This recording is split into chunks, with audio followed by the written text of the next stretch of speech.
Hello, wrestling fans. This is Discuss Impact, available most anywhere you listen to podcasts. I'm JaySin, here again with my co-host, the Horror King Gary, who is, sounds like he's murdering someone at the moment. Usually takes Gary a minute to get back to us, so we're going to start off with, we got a lot of news this week, so I'm going to get to that in a minute. We also are doing our latest giveaway, so I'm going to pop that out really fast. The winner is Josh Pace, hell of a Impact super fan, awesome dude. He has a crazy amount of merchandise, so I don't know what I can give him to help him, but hopefully I find something. So congratulations there, Josh, and we'll talk. Yes, congratulations, Josh. Yeah, you can pick whatever shirt he wants or whatever kind of merchandise. We already have our next winner picked, and if anybody else wants to get in this, you can like, subscribe, whatever, follow us, and comment, and I don't know. Say you want to get in this. If not, we're going to be shutting it down after our next winner, who's already been chosen, and I'm going to get in touch with him soon. But, okay, we're going to get to Impact in a minute. But I saw a message today from my old pal BQ, Mr. Impact Wrestling, to a lot of people out there, who called this episode the best episode of the year. And I'm curious, Gary, was it me? Was this even close to the best episode of the year? No, I deemed an episode about 2 or 3 months ago as probably being the best of the year. So no, this isn't, to me, this wasn't even in the same ballpark, just because like I say, I haven't really liked the venue thus far. It's been very dark. Fans have kind of been in and out of the action. I don't know. Just that's for me. If we're talking like venues and stuff, I would say the best Impact of the year was the week after, what the hell was the latest pay-per-view where it looked fucking incredible? At the camp, that Rebel. Oh yeah, Rebellion. Yeah. I mean, that looked so whatever. I mean, we could literally I think we did like 3 podcasts on how good that looked, but yeah, I don't know. Maybe BQ needs to watch some more Impact because it's kind of weird choice. Well, I think it just kind of has that bar at which we're kind of settling for right now. If we found that's not good. But you know what I mean? Like if this is a bar you're measuring everything else by, I mean, you might want to get a bar. Yeah. Somebody recently said to me they've been killing it with these specials, but not so much with the weekly shows. And I was like, oh my God, you just nailed everything I've been trying to say. Like, it takes me way too many words, but like that's it. They've just been really struggling with the weekly shows. Well, and not to mention Access TV. I don't know how it's been on your end, Jay, but the Access TV feed in my area, which is, I'm way up north of you. Yeah. It's been terrible. It's been pixelating. It even pops on the screen saying buffering. So if anyone listening out there tonight has any issue with Access, you probably should let them know. Yeah. It's annoying. Just looking through this show. Just going to run through this quick. So this was in Chicago, May 11th. Killer Kelly, Masha got the win. We're going to go through this later, but I'm just looking to see like how anyone could say this is one of the shows of the year. Nick Aldis had a squash match against Sheldon Jean. Not much there. The Decay lost to the Good Hands, who were losing a handicap match like 3 weeks ago to Kazarian. So, I mean, listen, I like it. I like that the booking is getting better, and I like that there's a reason in Myers, but slow your roll. It's Decay. Everyone fucking loves Decay, or most people, you know what I mean? Like, they should be a set tag team. They shouldn't be making the Good Hands. You know what I mean? Were you totally shocked? I thought if anybody would have ate the pin, it would have been Crazy Steve, not I can't think of his name. Taurus. Yeah, well, I guess that's like Taurus, I think it's a AAA thing. Like, yeah, Impact doesn't get enough from them, so they eat the pins. And but he was so close like 2 months ago from winning the X Division title, and now he's eating pins for a month. Yeah, no, totally. But I mean, that's the booking and everything. And then Macklin Rhino. I mean, I didn't like Rhino being getting it any kind of like. If you want to call it a great episode, look at the booking. Like, the Decay shouldn't be losing to the Good Hands. Like, I get if you want to build the Good Hands up, but do it like slower. Let them beat the Singh and Shira of the world. Like, Decay shouldn't be last in the list of tag teams. Well, and speaking of like disappointing things, I've been very disappointed with the way they've kind of booked Sheldon Jean thus far. I gather he's somewhat of a jobber, but at this point, we haven't seen fairly enough of him to either like him or learn to like him, kind of thing. And he just, I don't know, they just haven't really given him much to kind of prove himself. Yeah, I did like I loved Rhino being taken out in a stretcher. Macklin, did his job there. But then you got Dango and Swinger, which I don't like. I really didn't like this because I feel like I'm finally buying Dango and like I don't know. I'm sorry, I'm done with Swinger. I've been done with him for a while. I don't want to see him anymore. Like I don't find him funny. I don't find like anything good about him, and I feel like he's bringing down Dango now, who's kind of been awesome lately. Well, I mean, and two, we should in them 10 minutes, we should just be, harping on maybe buying the Impact Plus app or, a little excerpt of why we should purchase different things through Impact, and I would rather have something like that than say maybe a backstage with him and Zicky Dice because we've been there, done that with them too. Yeah, it's funny. You lost me there for a second. I don't know what the hell you were talking about, but then I swung back and got it. Yeah, I totally agree. Keep him in the back. Let him do something funny. Just literally make commercials, whatever. And then make him pop up on commentary occasionally or something. Exactly. Yeah, I mean, exactly. Use him. Use their sparingly. Use their strengths. Yeah, sparingly is one of his strengths. Not being out there every goddamn week and in multiple things. But whatever. And then there was the very good Knockouts tag team match. There was two awesome tag team matches. There was two really good.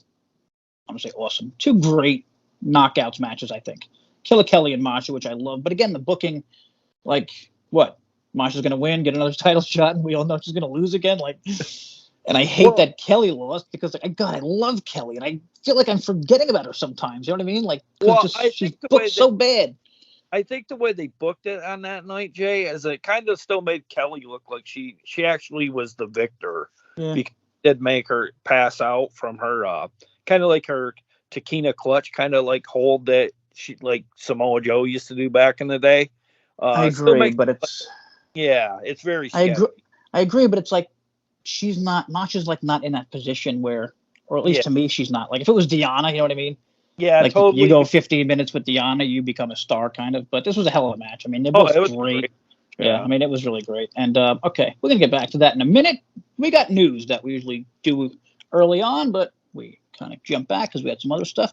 Today is the 25th anniversary of Kazarian's first match. He had a really nice post about it, and good God, 25 years, and he's still killing it. Absolutely insane. Well, and he spent probably 23 of it with Impact or something like that. Yeah, gee, well, I don't even think about that. Wow, you know what I mean? Like, I mean that's just and he looks like $1,000. Ring gear. He stayed in excellent shape. He's even trimmed down over time. So, and I think he's gained some actual different movesets along the way, Jay. Oh yeah, I think he's probably better than ever, or close. And it's kind of more technical than high flying these days, it seems. Yeah, I think he's going for more of a like a heavyweight style. Yeah, I do too. Like he doesn't want to kind of be in the X thing, if that makes any sense. Okay, so ratings. I thought this was odd.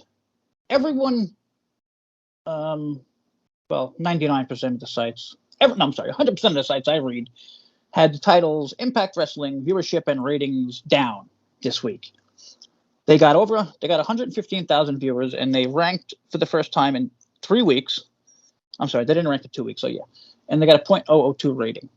So they're saying that the viewership and the ratings went up from 3 weeks ago, which was the last time they got data, and it only went down like 10,000 viewers or something. I mean, they're going against the playoffs, the friggin', I don't know if there's hockey and baseball and basketball, but whatever. I mean, isn't it weird? They're like, shouldn't they be saying like just here's the Impact ratings? They didn't go down because we don't have last week's ratings. You know what I mean?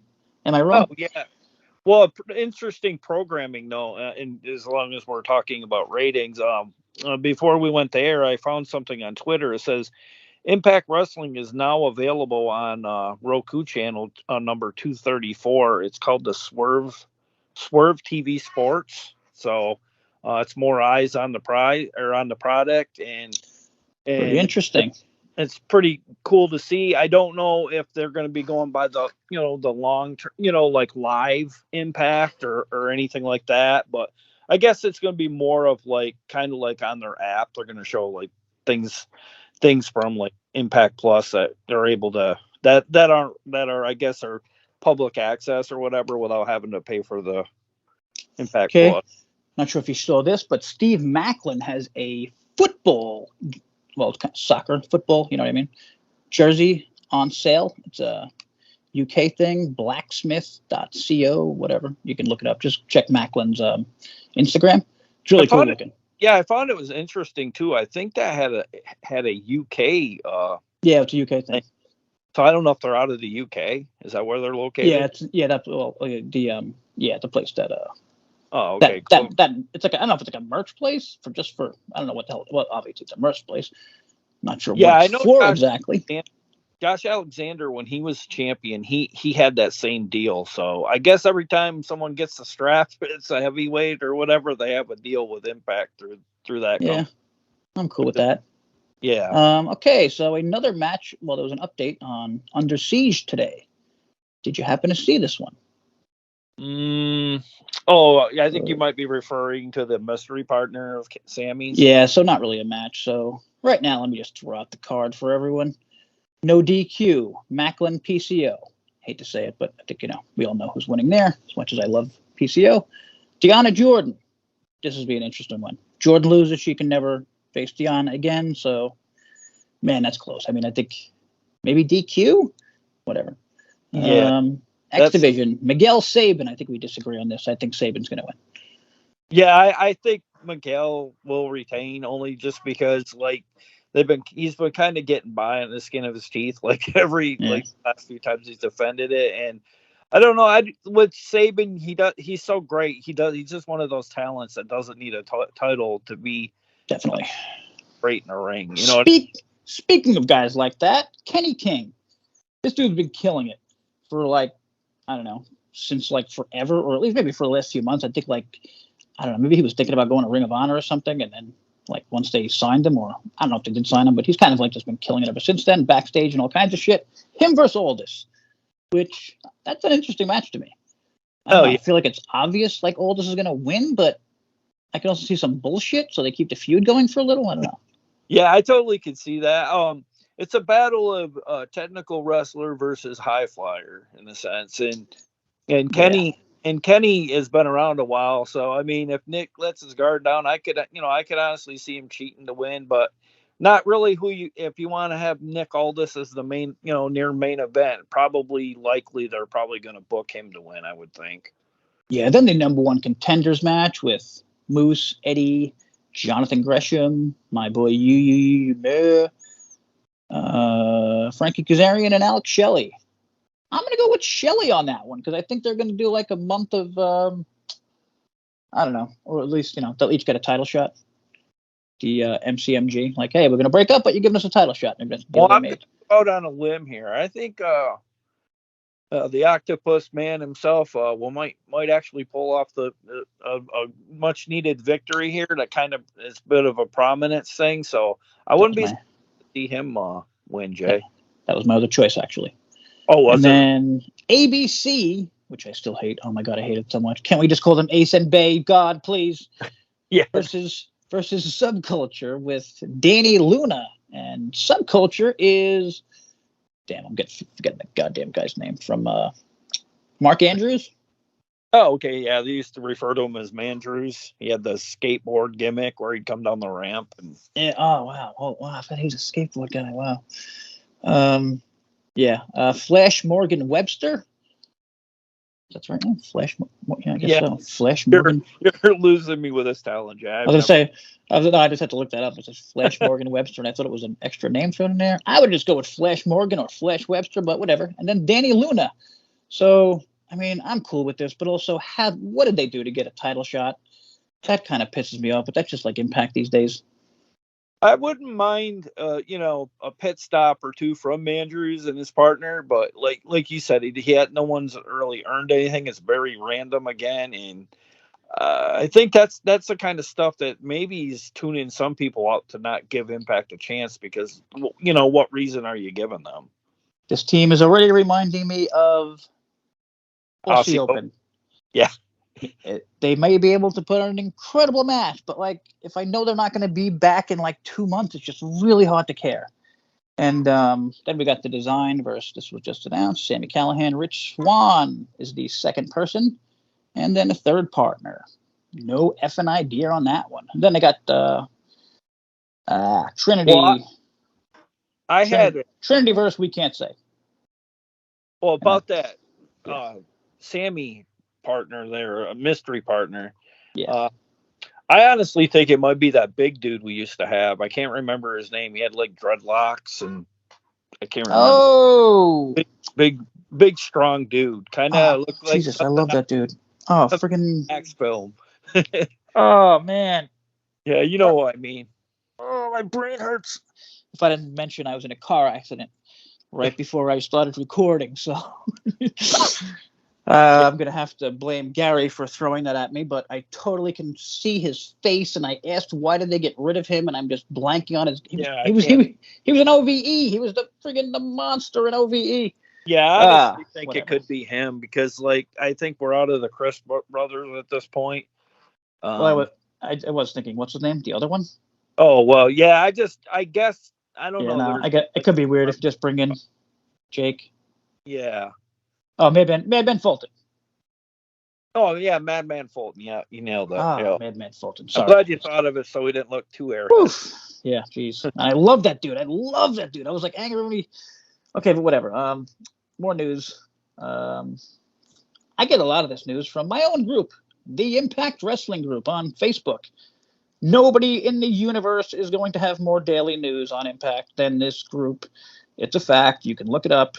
Some cool stuff. Slam Wrestling had a nice article about it's called Impact Wrestling 2023, a strong entry and legacy of TNA Impact cards. So, people are talking nicely about those cards, which is cool. Macklin has had Macklin and Speedball. Holy crap. Speedball, I don't know if you noticed. I don't know if you saw this, Gary. He's won his first 2, I believe, matches in the that New Japan thing.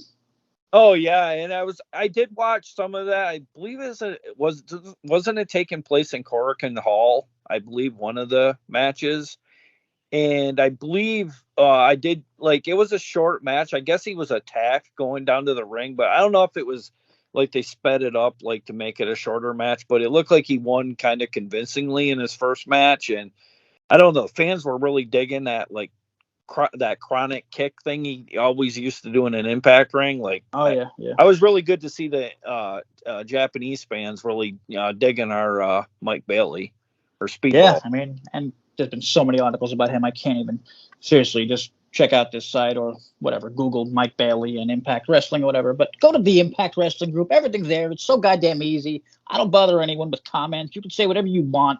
I post news. That's it. But we do have some cool comments from this week. And sorry, almost forgot because I forgot this last week. Okay. I mentioned we had to think about giving, 2 polls. The first poll was about picking, I allowed people to choose their top 5 favorite knockouts. Every knockout was on the list.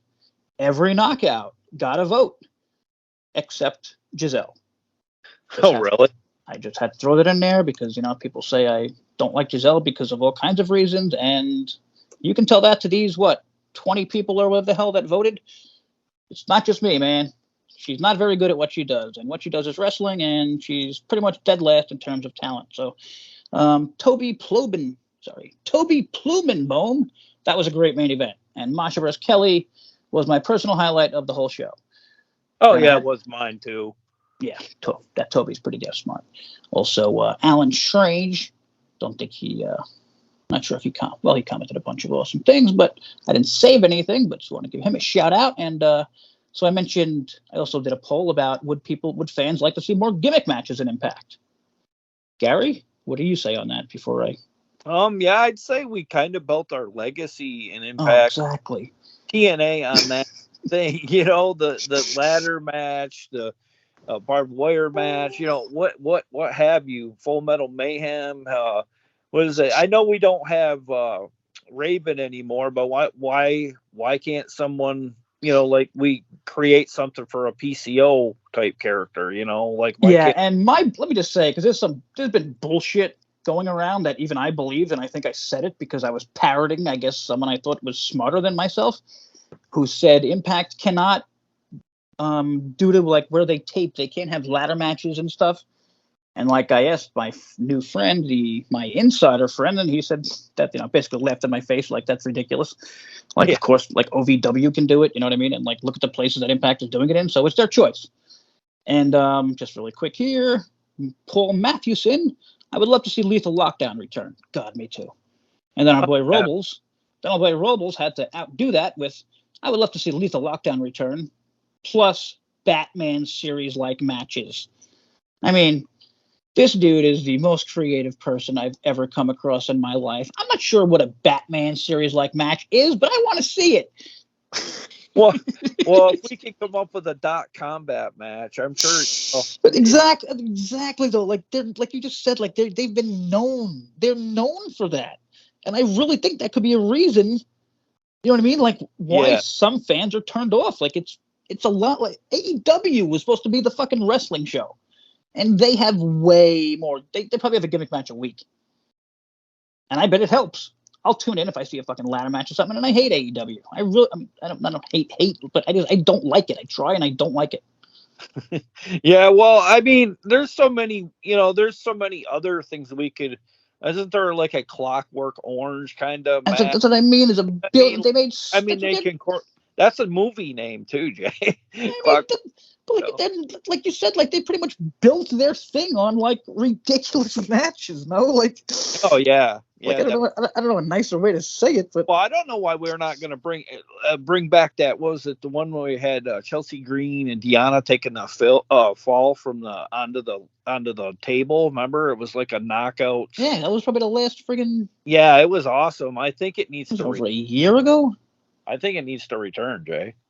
I think a lot of things need to return. Sorry, one more. Marco Sousa, new member to the group. Thanks. Love Impact Wrestling. I've had and have since the 2002 TNA days.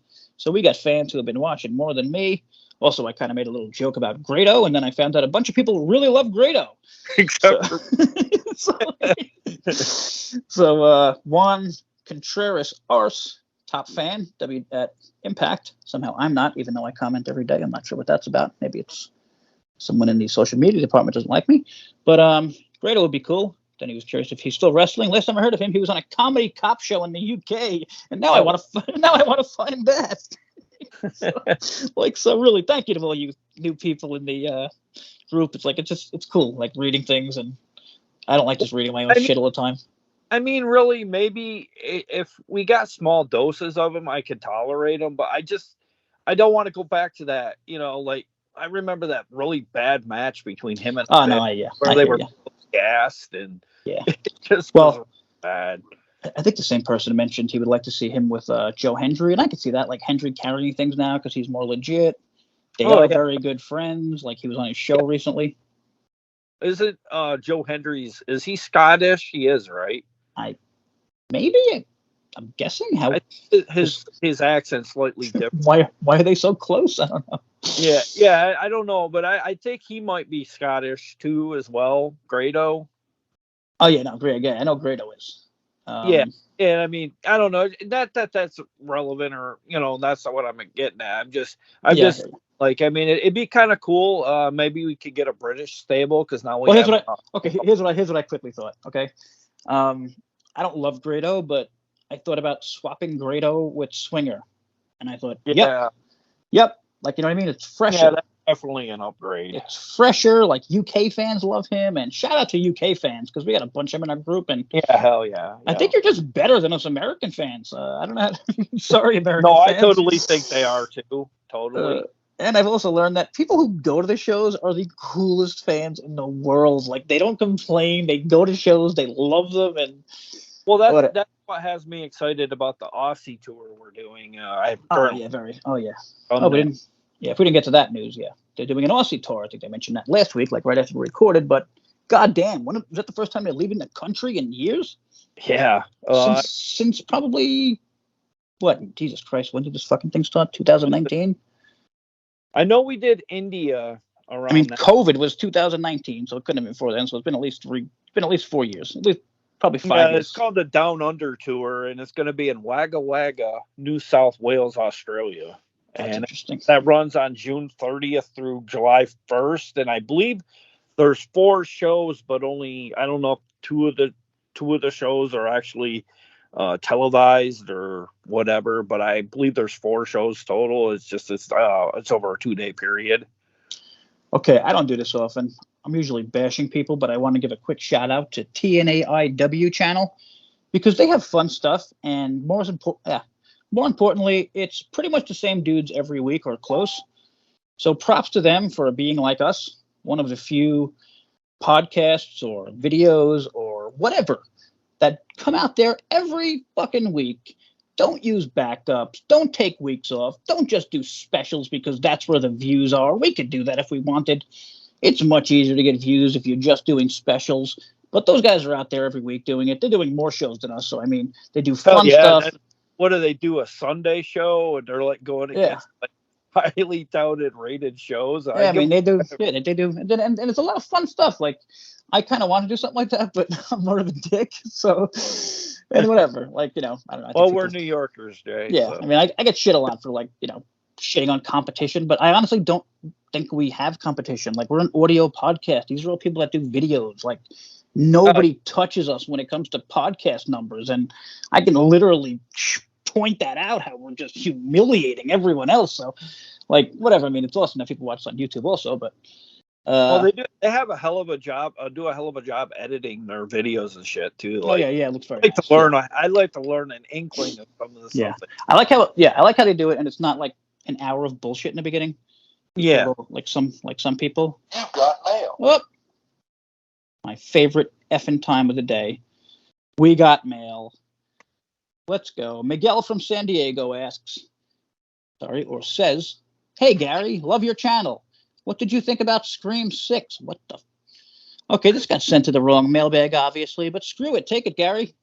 Okay, I will. I'll break it down. More or less, what I thought of the latest Scream installment. I would definitely put it probably three in the series. Top 3 being number 3 in the series behind my original 1 and my number 2. Just because I put it behind 2. Because I love the environment that was in part 2 with it being shot in a movie theater. And they even did a spoof of that movie in particular with a Scary Movie of that particular sequel. It just was a lot of fun. A lot of newity to the series in part 2.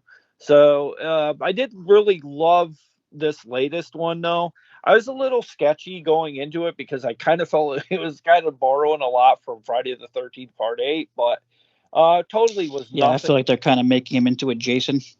Yeah, I mean, it was like that to a degree, but I kind of felt jealous in a way because a Friday the 13th fan, I felt like the studio for Friday the 13th didn't have the access to a lot of stuff like Scream because they didn't get the budget, and I don't know, because it's called Jason Takes Manhattan, but it didn't really most of it took place up in Canada because they couldn't secure the rights or anything like that. And this did everything that I wish Friday the 13th Part 8 could have done, because I could imagine that would have been a good companion piece for that movie. Yeah, I gotta totally agree. I actually watched Part 2 again recently. And yeah, I mean, I think it's close, maybe to part 2, but I would give the edge to Part 2. I love how they're setting up the good girl to be the villain. Oh yeah, I totally got that. I don't think I've seen that in a movie. Like, I think it's brilliant. And I think there's only one Impact other movie. Wrestling should steal from that. You know what I mean? Yeah.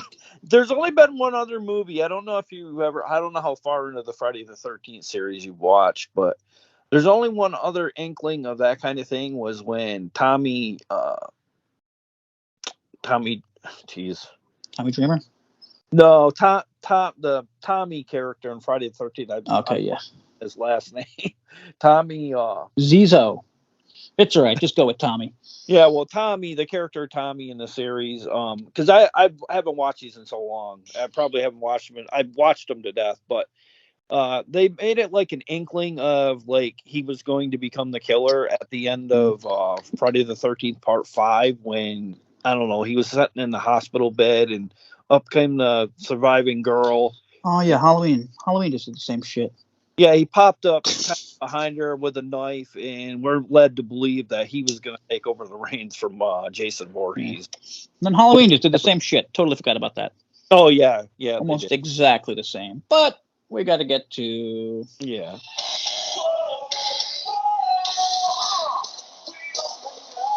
It's pretty hot, gotta say. It's a hot fucking song.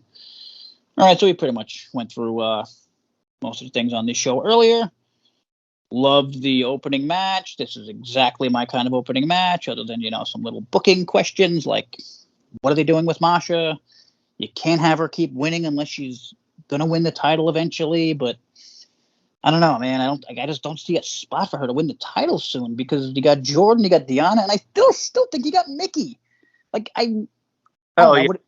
I what do you kind think? of got that vibe when she left her hat in the ring. Like, this isn't done. It is for now, but Yeah. And don't think my time's done yet. For anyone who doesn't know, Nick Aldis is her husband. So, like, it's very weird timing that she would leave and then Nick would come right in. You know what I mean? Like, and she didn't go anywhere. Like, it's not like she's the WWE or anything. So, Well, I mean, we have a lot of power couples in Impact too, and adding that's Mick true. Aldis That's to true. the fun would be pretty cool to do Then too. you know what? Then you start doing mixed tag matches with people who are actually dating in real life. I mean, it kind of adds a real life thing to it. I don't know. Maybe I'm going a little too AEW All Access if you've seen that. It's after Dynamite, and it basically tells you everything that happened like behind the scenes. So it's I don't know. I guess I sound like Cornette, but it's like just killing the business basically. Like right after you're watching a show, you know what I mean? It's like it's like, okay, well, here's why Nick Aldis beat Sheldon Jean. You know what I mean? Like that, they would explain it. Oh, okay. And it's like, what? Like, what's the point of watching wrestling if you're gonna fucking whatever? Well, I think we need to get like ahead of create more like someone like a Jim Cornette. Maybe not necessarily him, but I wouldn't mind seeing someone like a Jim Cornette or maybe even him. Thinking like a young, I don't even know who it is, but how about like a young Jim Cornette? There's too many. I'm so tired of old people, man. No offense, I'm old. Yeah, so are you. I just want a mind that knows the business in and out. Has some relationships, has a way of maybe a fresh take on Call me crazy just because she's coming up, but I bet Gia Miller's really fucking smart. You know what I mean? Like Gia Miller, like she does the indie stuff. She wrestles, she commentates, like she does everything. And so she was backstage with Trinity, and Jay Vidal showed up, said he wanted to take a selfie with her. So you can all try and figure out where that's going to lead.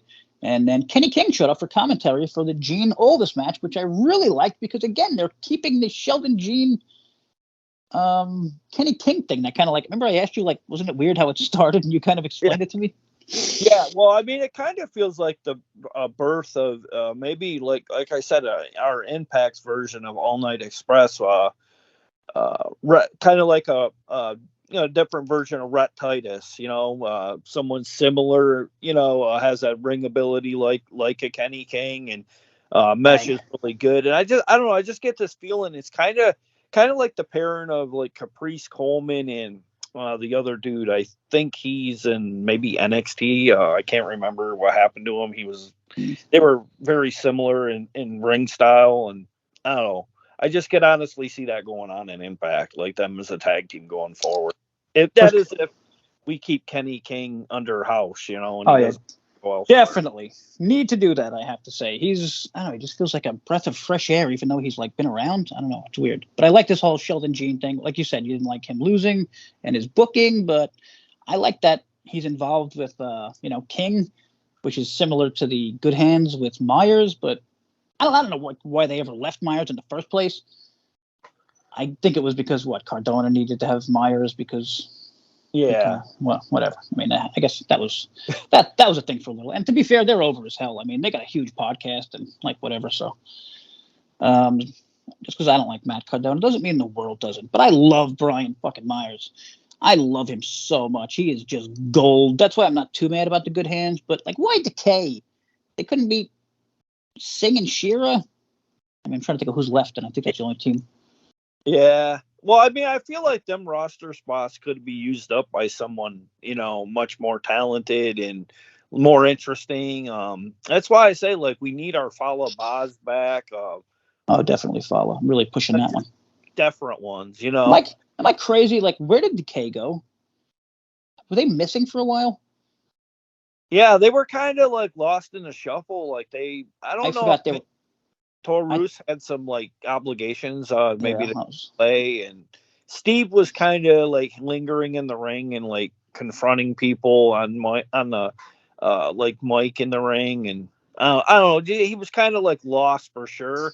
yeah. And I felt like once the Death Dolls became their own entity, I kind of felt like Decay lost like major momentum. Correct.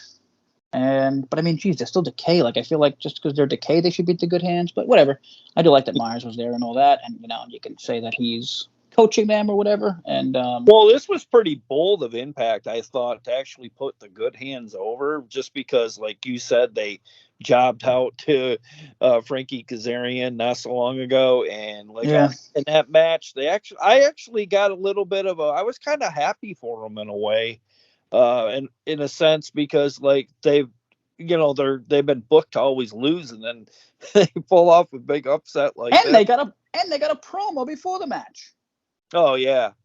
Like, Yeah, I mean, like, I like it all, but I feel like I feel like we missed 2 weeks of them being booked stronger. Yeah, it's a little bit bizarro booking for sure. It's like they fast forward the booking and some of these things, but whatever. I mean, the end result is we have Decay and the Good Hands as 2 tag teams now, and we've been bitching about tag teams for so long. And hey, I'm cool now. We got Decay, we got the Good Hands, we got Motor City Machine Gun when they're around, and we got the Champs. I mean, that's good enough. And who knows, we might be able to get TMDK back too, Jay. Yeah, but I mean, I figure you have to have like 4 teams just to be like legit. Yeah. Like the knockouts, I just can't take seriously until they get more teams. It's ridiculous. I think they should shelve that until they know what they want to do with it. Oh, get a goddamn mid card. Why are there no women's mid card titles in the world?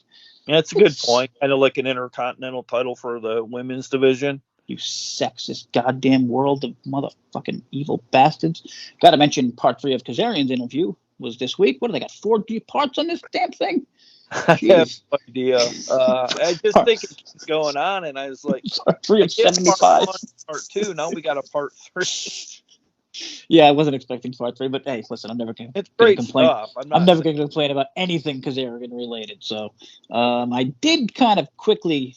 Well, I skipped by this. Dirty Dango, Hendry, Swinger, Zicky Dice.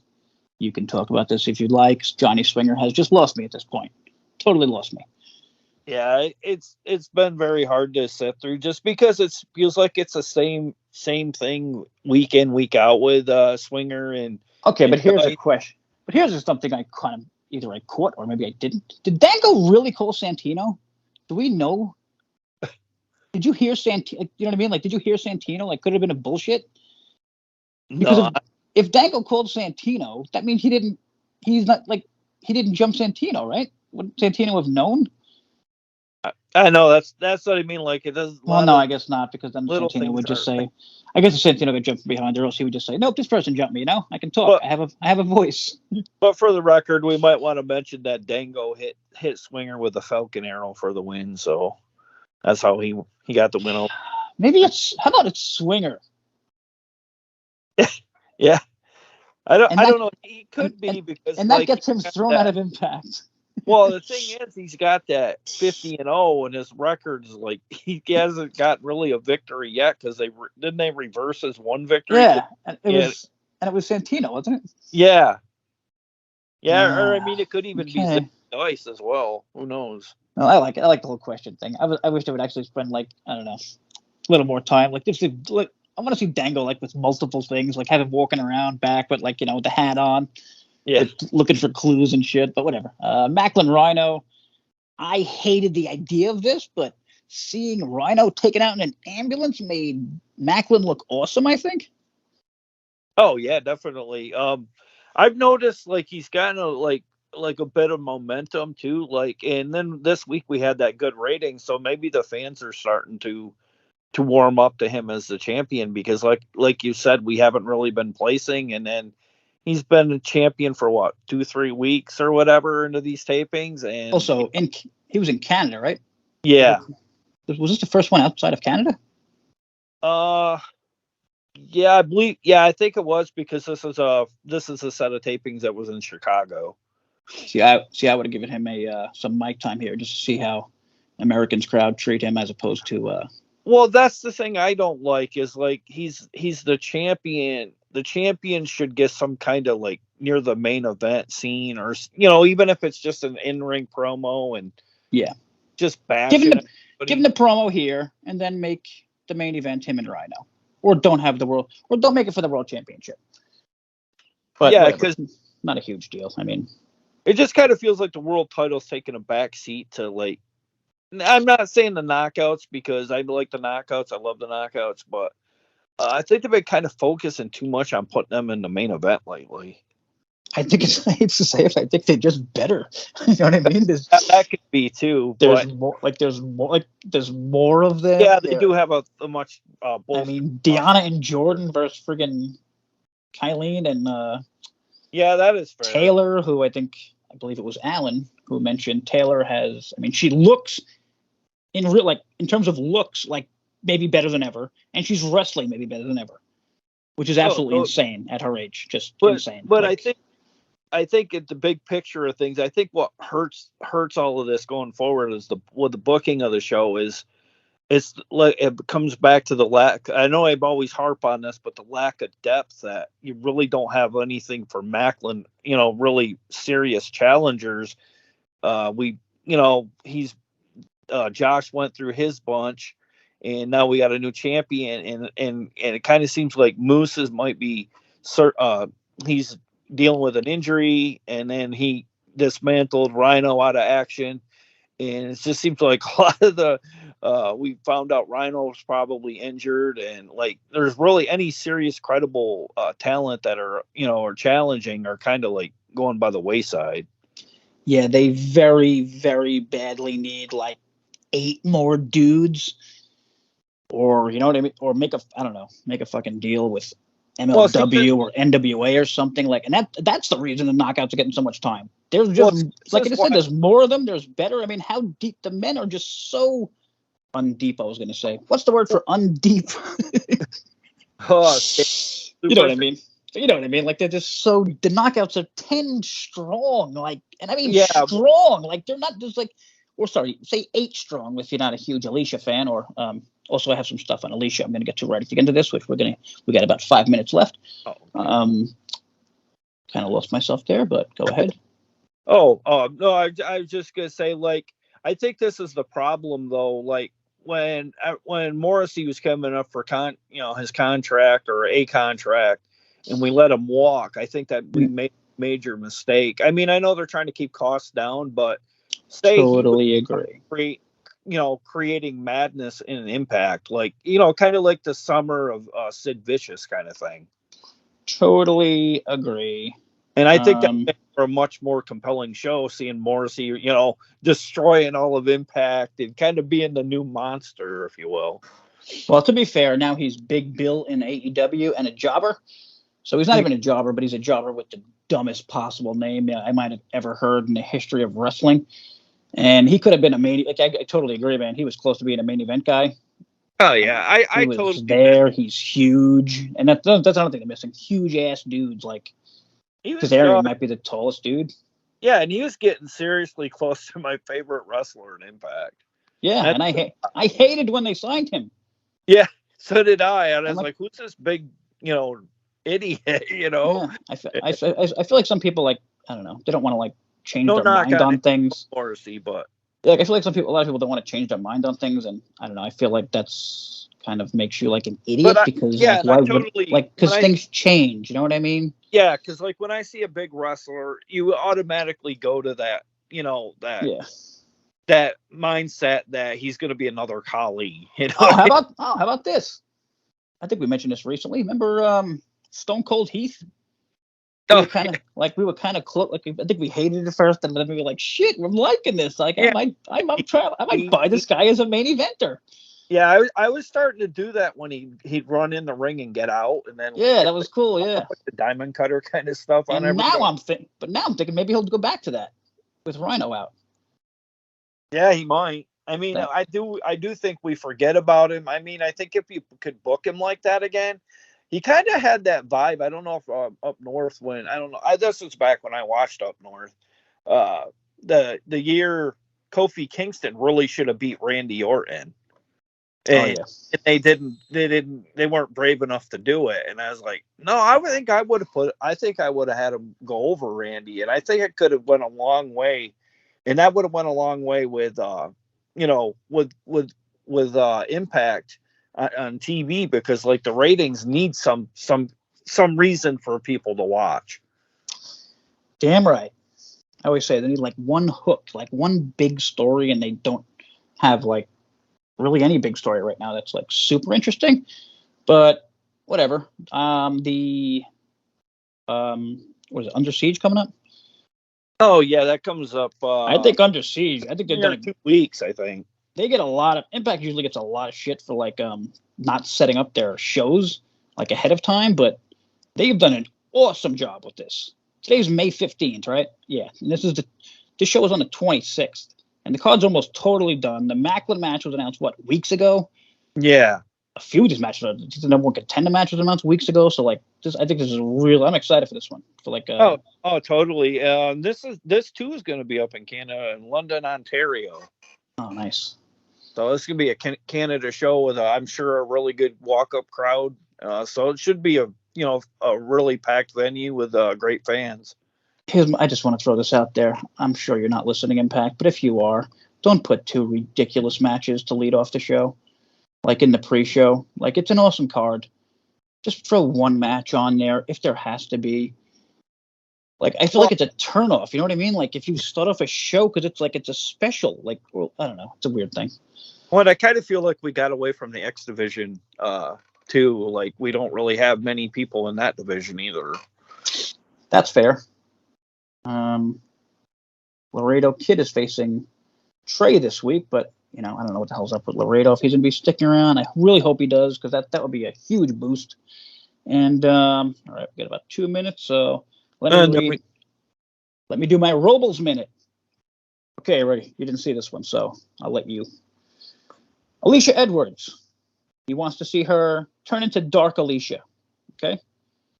Fair. The Edwards Druids. She will have with her. Her stable is called the Dark Pledge. Okay, ready? Listen how good this dude is. The first member will be revealed at Under Siege. The second member at Against All Odds. 2 new members will be revealed at Against All Odds Fallout. Okay. Tom Lawler and AJ Gray he has as the dudes on this team, which I think, very really doable. Yeah, and I think AJ Gray is probably even gettable. Yeah. I'm not sure about Lawler. And then he has Katie Forbes as the hot one. And then someone I've never seen, to be honest. Amy Crimson. I think she's from the UK or something. And then crazy scary Alicia. But this dude puts so much time into this stuff. It's absolutely insane. He has he has entrance gear up for her. Oh wow. How Alicia would humiliate other knockouts. This, he puts way more thought, I guarantee, than a lot of people backstage with Impact, and it's super interesting to me. And well, I do love the dark stuff, so it's good on him. Fantasy booking or whatever, and I seriously, I talk to this dude every day almost, and we just bounce for some crazy ideas, I'll bounce off each other, and it's fun. It's call it fantasy booking or whatever. I don't know. Well, she's totally been wasted on the roster. They really haven't given her, other than Wrestle House, I can't really remember a time that, you really got behind her all that much. Yeah, and that's something I was kind of on the other side of, it's Alicia, she's not that good. But she's there every week. She can take a good beating. She's a good character. And yeah, here's a simple, I'll close the show with this. Who deserves a push more, Giselle or Alicia? For what they've done with the company, for the years they've been around, for everything they've done. That's a good goddamn point. I think it's pretty easy to answer that question, and we're going to stop there before we hit 50 minutes. Gary, you want to say anything to finish it off?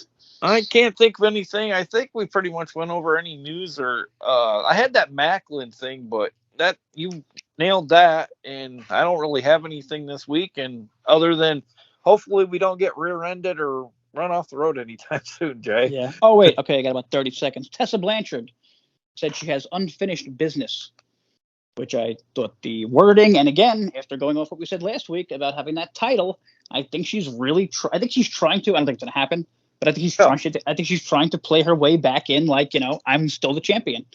Oh, wow, yeah. I would welcome it, I mean, I think I would welcome it if they do like what I kind of said it last week, like Deanna would step in, like, no, you're not getting my fucking husband. You got to come through me first. And Deanna beats her, and then she kind of then Tessa becomes an animal and maybe goes back to the top. But whatever, we're out of time. Let us know if you're into any of that. Like, subscribe, all that. Peace out. Check Gary's channel, Gary's Horror Movie Emporium, something like that shit. Peace. Catch you next week, everyone.